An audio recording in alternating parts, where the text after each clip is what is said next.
20.000 tahun yang lalu di dataran luas Eropa, sekelompok kecil pemburu yang dipimpin oleh pemimpin mereka yaitu Tao bersiap untuk menyerang kawanan bison stepa.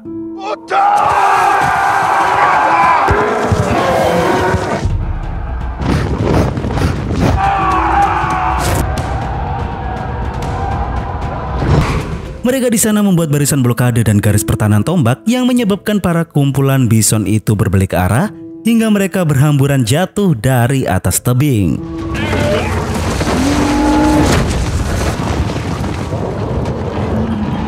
Tetapi tanpa disangka, 3 dari kumpulan bison itu tetap tinggal dan 1 bison di sana memilih untuk menyerang balik dan mengejar putra Tao yaitu Keda.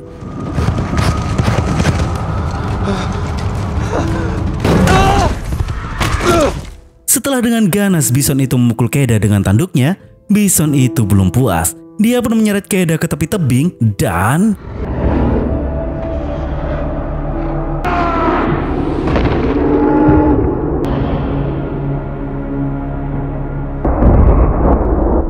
semua itu dimulai 1 minggu sebelumnya. Di hari itu, para remaja suku diuji dalam keterampilan mereka untuk membuat pisau tombak. Dan dari beberapa remaja itu, yang lulus hanyalah Keda dan temannya yaitu Kappa. Artinya, mereka berdua sudah bisa dibawa ke dalam ekspedisi berburu terakhir sebelum musim dingin tiba. Dan itu juga adalah bagian dari ritual yang menandakan bahwa mereka sebagai pria dewasa. Lalu, ujian terakhirnya adalah mereka berdua akan mendapatkan beberapa pukulan dari senior untuk memberitahu bahwa rasa sakit akan melakukan perjalanan bersama itu pasti ada. Dan mereka harus kuat dengan segala halang rintang yang ada dalam perjalanan mereka nantinya.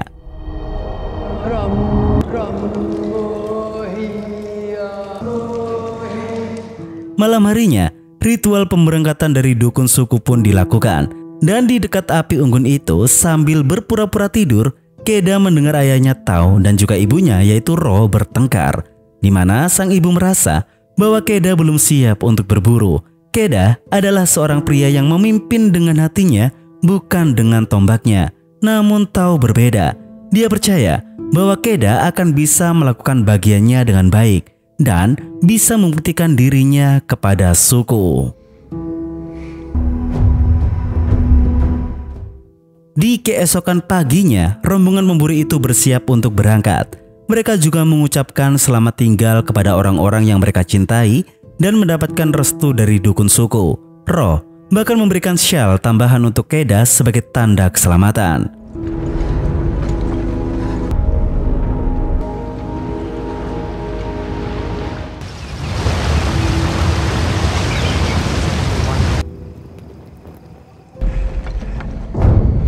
Perjalanan panjang telah dimulai. 1 malam setelahnya, para rombongan pun mulai melanjutkan perjalanan melintasi jalan suci yang sudah ditinggalkan oleh leluhur mereka yang telah membuat serangkaian tumpukan batu. Lalu tidak lama kemudian, di sana mereka bertemu dengan kelompok berburu dari suku sebelah yang dipimpin oleh Si, seorang teman lama Tao yang baru saja kehilangan putranya. Dan dalam ekspedisi berburu terakhir sebelum musim dingin kali ini, kedua belah pihak memutuskan untuk bekerja sama seperti yang sudah sering mereka lakukan. Mereka bersama-sama menyusuri jalan setapak hingga mereka bertemu lagi dengan tumpukan batu, di mana di tumpukan batu tersebut terdapat sebuah cap telapak tangan yang menunjukkan arah yang harus mereka ambil untuk menuju ke tempat berburu. Sebelum malam, setiap kali Keda memiliki kesempatan, dia mencoba untuk membuktikan kepada ayahnya. Tetapi ia tidak dapat memaksa dirinya untuk bisa membunuh babi hutan yang seharusnya skill tersebut wajib untuk dimiliki orang pemburu. Sehingga di momen itu ia merasa seperti pecundang. Saat malam, mereka memutuskan untuk ngecamp di dataran luas. Ketika mereka sedang sibuk makan malam di dekat api unggun, mereka tiba-tiba mendengar suara mengaum di belakang mereka.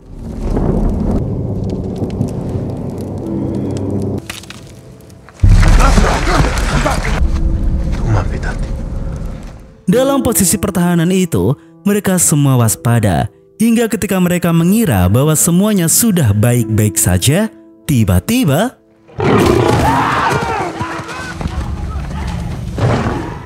seekor singa gua menyambar tubuh Kappa dengan cepat untuk dijadikan santapan makan malam. Semua itu membuktikan bahwa bukan mereka satu-satunya pemburu di dunia ini. Dan dalam peristiwa tersebut, tidak ada yang bisa mereka lakukan selain mengikhlaskan. Di keesokan paginya, Tao bersama para rombongan membuat sebuah tumpukan batu untuk memberikan Kappa upacara peringatan yang melambangkan berlalunya satu roh untuk menuju ke akhirat.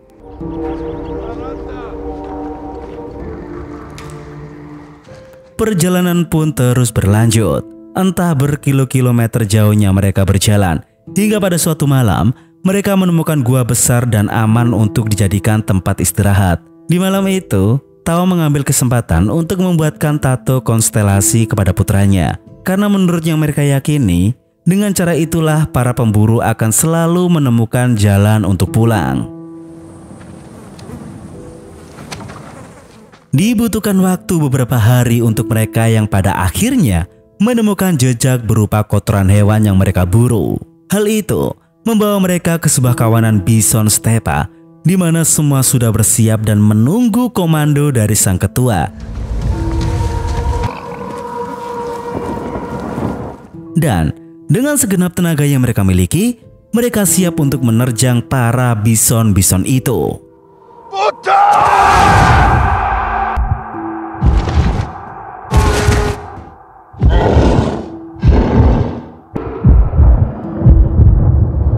Hal itu membawa kita kepada cerita di awal tadi. Keda, di sana dia mencoba untuk bertahan pada tepi tebing. Tetapi apa daya, cengkeraman dari tangannya yang lemah itu membuat dia harus terjun bebas dan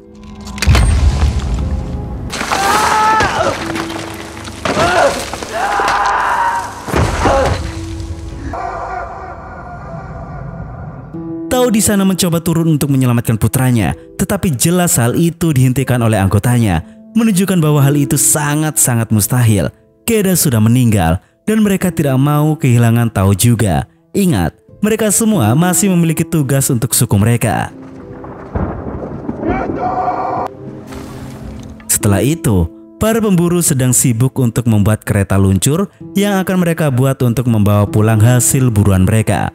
Dengan dibagi sama rata, kelompok Si memutuskan untuk pulang terlebih dahulu. Sedangkan kelompok Tao, mereka masih punya satu malam terakhir untuk ngecamp.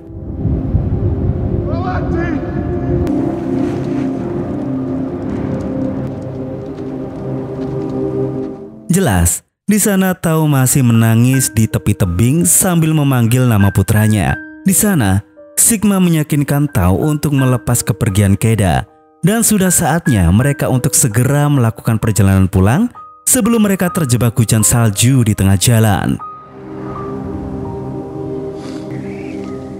Keesokan harinya, Tao yang masih dipenuhi rasa kehilangan, dia membuat sebuah tumpukan batu untuk anaknya.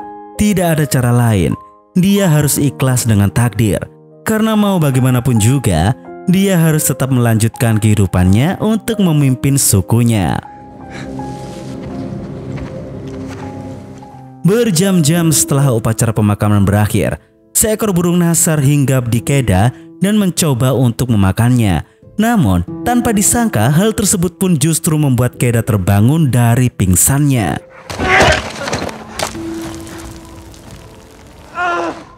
Ya, tepat sekali, Keda masih hidup, teman-teman.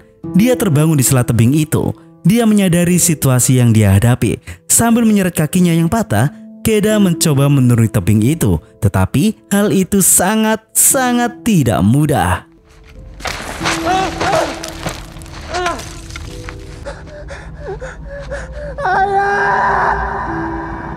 Keda terus saja bertahan di genggaman tangannya untuk waktu yang sangat lama, dan itu sungguh sangat menyiksa. Segera setelah itu badai datang dan mulai membanjiri tanah di bawah tebing itu, sehingga Keda menerima apa yang harus dia lakukan. Tidak ada kesempatan sebagus itu, dan dengan sisa keberaniannya, dia pun melepas cengkeraman tangannya.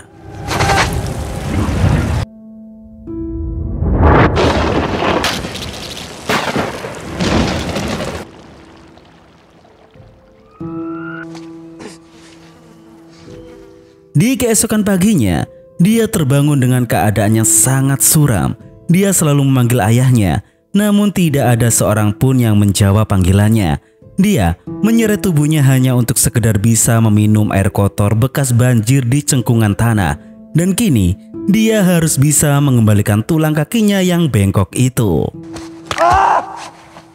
Kedah perlahan-lahan berjalan kembali ke puncak tebing, tempat di mana dia tidak menemukan siapapun, dan justru dia menemukan batu nisannya sendiri. Kedah sungguh sangat terpukul akan hal tersebut. Dengan frustasi dia merusak nisan itu.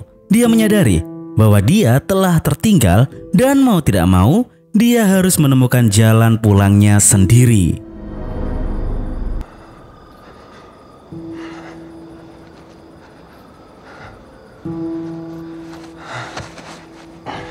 Kedah kali ini harus mulai bertahan hidup sendirian.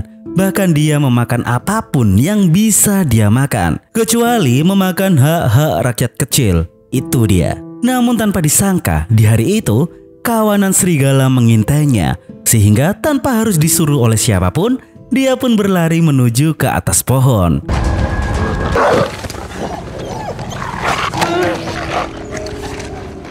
Dia berhasil menusuk salah satu kawanan serigala itu sebelum akhirnya dia berhasil memanjat ke tempat aman, di mana dia akan tetap di atas pohon sana sampai para kawanan serigala itu lelah menunggunya.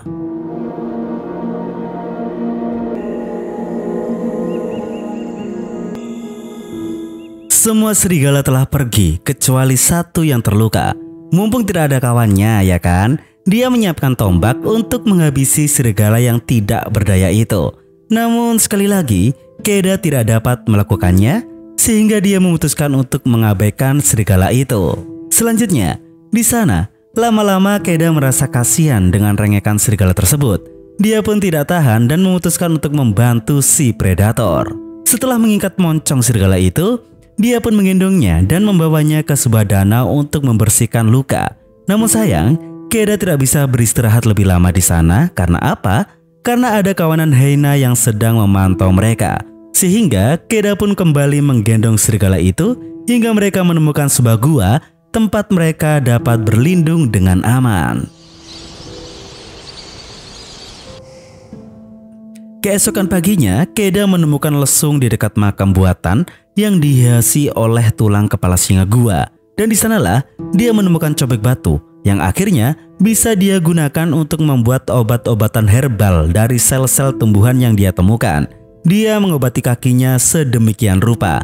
Namun tanpa disadari, serigala itu berhasil membebaskan ikatan moncongnya. Kendati pun demikian, tidak ada penyerangan apapun.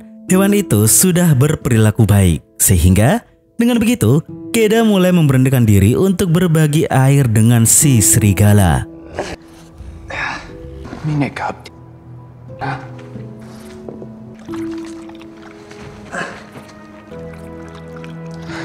Kedua makhluk itu mulai sedikit akrab. Kedah bahkan membersihkan luka si serigala itu dengan syal pemberian ibunya dan berbagi ulat kecil yang dia temukan untuk membersihkan bakteri pada luka serigala dan juga menyisakan sedikit untuk mereka makan.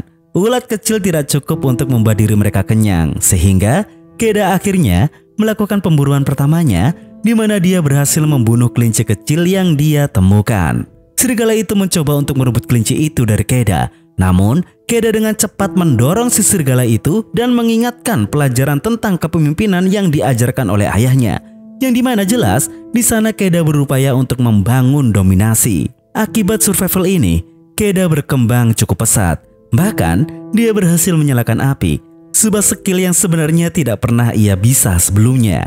Di sana, nampak hubungan mereka semakin membaik. Namun tidak peduli seberapa banyak Kedah sudah berbagi makanan bahkan merawat si serigala itu masih saja tidak mengizinkan Kedah untuk menyentuhnya. Musim dingin akan segera tiba dan Kedah harus segera melakukan perjalanan pulang sebelum salju menghapus semua jalur menuju rumahnya. Dia tidak berpikir dia bisa berhasil tanpa ayahnya, yang artinya dia kini harus berani mencoba.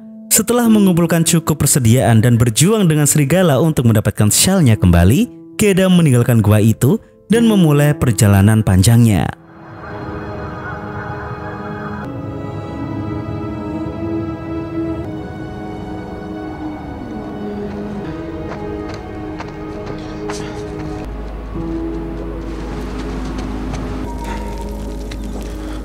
Merasa frustasi karena serigala masih saja mengikutinya, tidak peduli berapa kali Keda menyuruhnya pergi. Akhirnya, Keda menyerah dan menerima serigala itu sebagai teman perjalanan barunya, bahkan melatihnya untuk datang ketika dia bersiul. Selanjutnya, di tengah jalan, mereka berdua melihat babi hutan. Dan ternyata usaha pertama mereka berburu bersama adalah kegagalan total.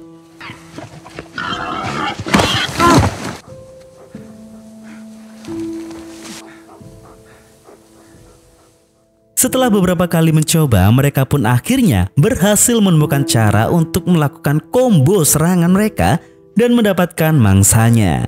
Di malam harinya, Keda menatap langit, memastikan bahwa dia sudah menuju ke arah yang benar dengan menggunakan tato konstelasi di tangannya. Dan si serigala mulai tidur di sebelahnya. Bahkan kini sudah mengizinkan Keda untuk menyentuhnya setelah dia mendapatkan kepercayaannya. Di siang harinya, mereka menghabiskan waktu di danau untuk mandi dan berburu ikan. Dan nampak kita diperlihatkan kebersamaan mereka yang semakin kompak dan juga dekat. Sehingga di sana Keda memutuskan untuk memberi nama si serigala itu dengan nama Alpa. Perjalanan mereka memakan waktu begitu lama sehingga musim dingin pun akhirnya tiba dan salju mulai turun menutupi semua jalan.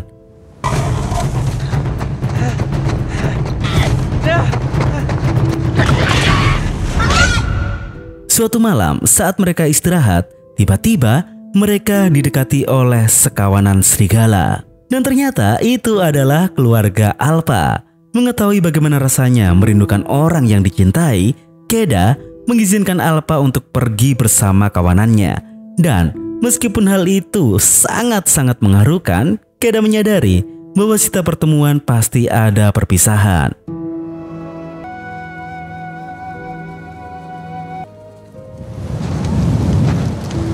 Sekarang, dia harus melanjutkan perjalanannya sendiri.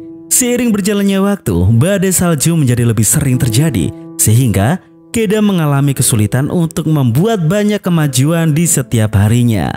Di setiap malam istirahatnya, dia juga selalu mengalami mimpi yang kelam, di mana kondisi Tao yang tiba di rumah tanpa dirinya, dan tangisan ibunya yang sangat-sangat terpukul. Setelah beberapa hari berjalan melalui badai, tanpa disangka dia kembali bertemu dengan Alpa dan kawanannya. Tetapi ketika dia berlari ke arah mereka, es telah pecah di bawah kakinya dan dia pun jatuh ke dalam air yang dinginnya pasti sangatlah ekstrim.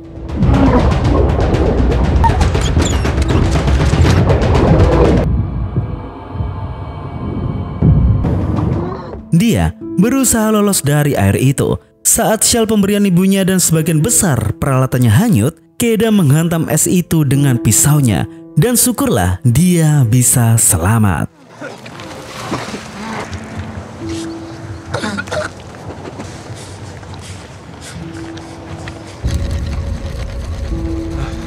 Mereka berdua pun mulai bersama kembali.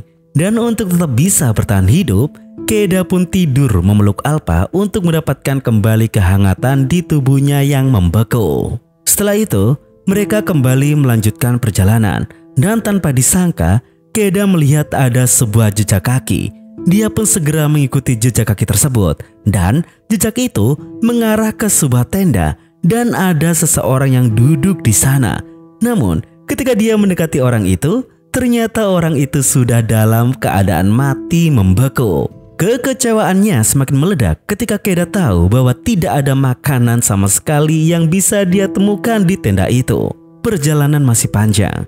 Bahkan, Keda tiba-tiba mulai batuk darah yang menandakan bahwa mungkin dia sudah di ambang batasnya. Mereka harus terus bergerak. Hanya busur panah dan beberapa anak panah saja yang bisa dia ambil dari pertemuan itu untuk keperluan berburu. Ketika mereka melanjutkan perjalanan, sungguh sangat apes. Mereka bertemu dengan badai salju yang begitu sangat dahsyat. Sudah jatuh tertimpa tangga pula. Di belakang mereka terdapat beberapa kawanan hyena yang sedang memburu mereka. Sehingga tanpa ada pilihan lain, mereka berdua pun lari menerjang badai tersebut untuk menghindari predator-predator itu.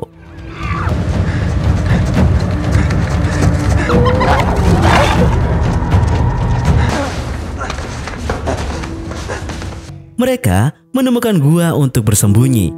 Sayangnya, tempat itu tidak kosong, teman-teman. Ada bencana yang lebih mengerikan, dan di sana tiba-tiba muncul singa gua dan Alpa pun melawannya dengan ganas. Sementara Keda berusaha untuk membidik singa beringas itu dan dia akhirnya berhasil membunuh singa itu dan menyelamatkan Alpa yang masih selamat dengan luka-luka yang sangat-sangat parah dari pertarungan tadi.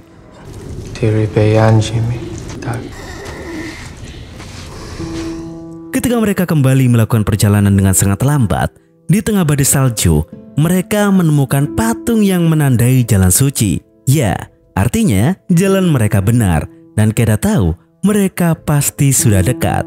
Dan harapannya semakin kuat ketika cahaya utara muncul di atas mereka. Saat malam, Keda dengan jelas memandang ke langit petang yang dipenuhi dengan aurora. Yang ia yakini bahwa fenomena itu menunjukkan kalau leluhurnya pasti membimbing mereka.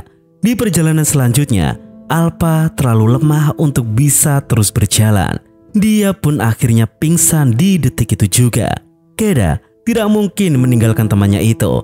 Dia mulai menggendong Alpa, mengabaikan fakta bahwa dia juga lemah dan terus batuk darah. Kondisinya sangat kritis, sehingga Keda akhirnya tumbang juga. Dia menemukan dorongan dan ingatan yang datang kepadanya dalam mimpi itu. Di sana adalah sebuah percakapan yang dia dengar dari orang tuanya. Malam sebelum mereka pergi, Ro sangat khawatir. Namun, tahu meyakinkan istrinya bahwa anak mereka, yaitu Keda, lebih kuat daripada yang Roh sadari sendiri. Tahu dengan kekuatan yang baru diperoleh dari kepercayaan ayahnya kepadanya, Keda kembali terbangun dan kembali menggapai Alpa, membawanya melalui badai besar hingga akhirnya mereka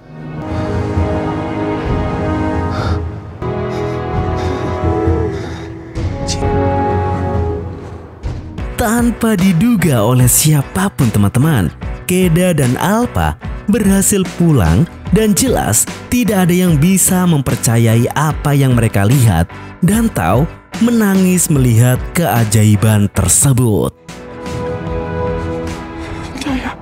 Azami, Azumi.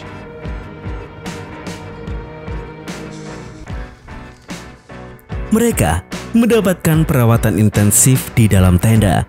Sang dukun melakukan pemeriksaan kepada Alpa dan dengan cepat dia menyadari masalah lemahnya Alpa adalah bukan karena dia lelah.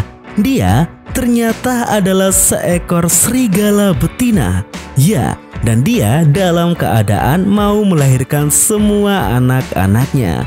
Sungguh sangat indah. Suku tersebut menyambut mereka sebagai bagian dari keluarga dan bagian dari suku mereka. Dan itu adalah fenomena yang sangat-sangat menakjubkan bagi mereka semua.